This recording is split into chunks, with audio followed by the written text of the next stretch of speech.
दोस्तों, हम में से सभी के मन में कभी न कभी यह प्रश्न आता ही है कि आखिर भगवान मेरी मदद क्यों नहीं करते। भगवान तो सब कुछ कर सकते हैं, तो वे एक चुटकी बजाकर मेरे जीवन को क्यों नहीं बदल देते। मेरे जीवन में इतना दुख, इतनी कठिनाइयां हैं, तो भगवान मेरी जिंदगी की समस्याओं का समाधान क्यों नहीं करते। इस प्रश्न का उत्तर देना तो बहुत कठिन है, लेकिन मैं आपको इस प्रश्न का उत्तर एक कहानी के माध्यम से समझाने की कोशिश करता हूँ, इसलिए इस वीडियो को अंत तक जरूर देखें। एक लड़के का जन्म एक बहुत ही धनी परिवार में हुआ। उसके पास ऐशो आराम की सारी सुख सुविधाएं उपलब्ध थी। उसको कुछ भी करने की कोई आवश्यकता नहीं थी और वह बहुत ही आलसी था।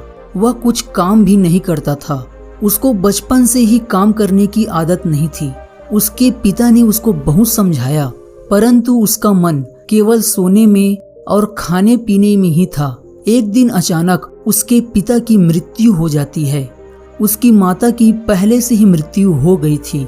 फिर उसके भाइयों ने उसे यह कहकर घर से निकाल दिया कि तू कुछ काम नहीं करता और तुझे हम सारी उम्र खिला पिला नहीं सकते।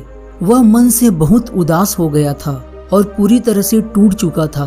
पिता को खोने का दुख अभी समाप्त भी नहीं हुआ था कि उसके भाइयों ने उसे घर से बाहर निकाल दिया। वह बिना किसी मंजिल के घर से निकल पड़ा।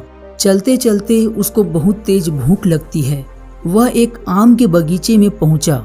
उसने देखा आसपास कोई भी नहीं है।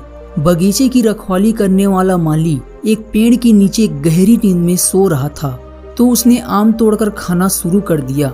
अभी तो उसने कुछ आम चखे ही थे कि बगीचे के माली ने उसे देख लिया।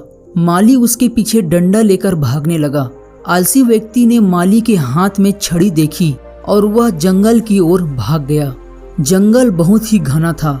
इतने घने जंगल में जंगली और खतरनाक जानवरों का होना तो स्वाभाविक था और आलसी व्यक्ति ने सुबह से केवल 2 ही आम खाए थे।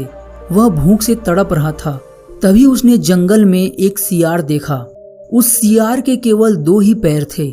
वह सियार अपने दोनों पैरों पर धीरे धीरे चल रहा था।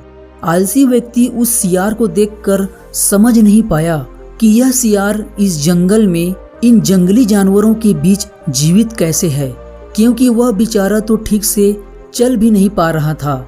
इस परिस्थिति में इस सियार का जीवित रहना अपने आप में किसी चमत्कार से कम नहीं है।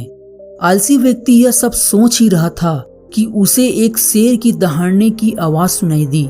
आलसी व्यक्ति उस आवाज को सुनकर बहुत ही घबरा गया और उसने आगे की ओर देखा तो एक शेर उसकी तरफ चला आ रहा था। यह देखकर वह आलसी व्यक्ति के होश उड़ गए और वह घबराकर एक पेड़ के ऊपर चढ़ गया।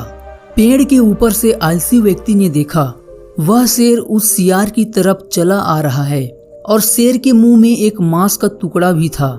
शेर के डर से सभी जानवर भागकर कहीं न कहीं छुप गए, पर वह 2 पैरों वाला सियार भागने में सक्षम नहीं था। भागना तो बहुत दूर की बात है, वह बेचारा तो ठीक से चल भी नहीं पा रहा था।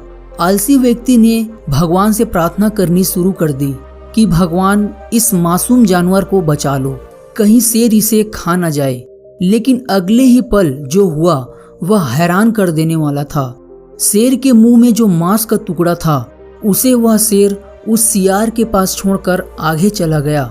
आलसी व्यक्ति यह सब देखकर हैरान हो गया और भगवान के इस चमत्कार को देखकर बहुत प्रसन्न हुआ।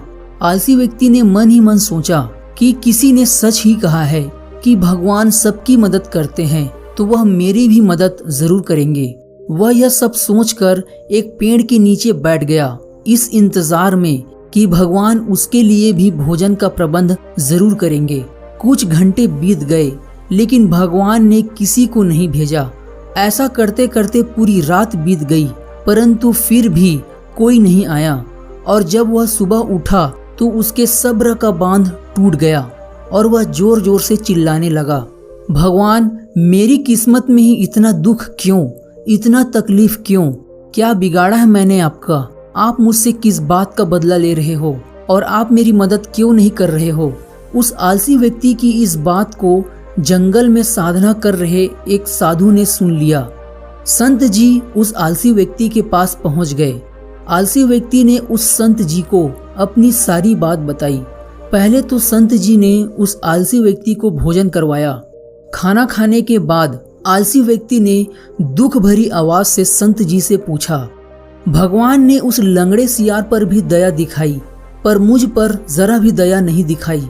आखिर भगवान मेरे साथ ही ऐसा भेदभाव क्यों कर रहे हैं? संत जी ने कहा, यह तो सत्य है कि भगवान ने हम सभी के लिए एक योजना तैयार की है और तुम भी उसकी योजना का हिस्सा हो, परंतु तुम भगवान के इशारे को नहीं समझे। भगवान तुम्हें उस लंगड़े सियार की तरह नहीं बनाना चाहते, बल्कि भगवान तो तुम्हें उस शेर की तरह बनाना चाहते हैं जिसने उस लंगड़े सियार की मदद की, उसको खाना खिलाया। सच तो यही है कि भगवान भी उसी की मदद करते हैं जो अपना मदद स्वयं करना चाहते हैं। संत जी की बात सुनकर आलसी व्यक्ति समझ गया कि जब तक मैं कर्म नहीं करूंगा तब तक स्वयं भगवान भी मेरी मदद नहीं करेंगे। तो दोस्तों, इस कहानी से हमें यही शिक्षा मिलती है कि कर्म न करने से कर्म करना श्रेष्ठ है, क्योंकि यदि तुम कर्म नहीं करोगे और बिना कुछ कर्म किए सब कुछ भगवान के ऊपर छोड़ दोगे तो भगवान भी तुम्हारी मदद नहीं कर पाएंगे। क्योंकि महाभारत में अर्जुन को भी अपना युद्ध स्वयं को लड़ना पड़ा था।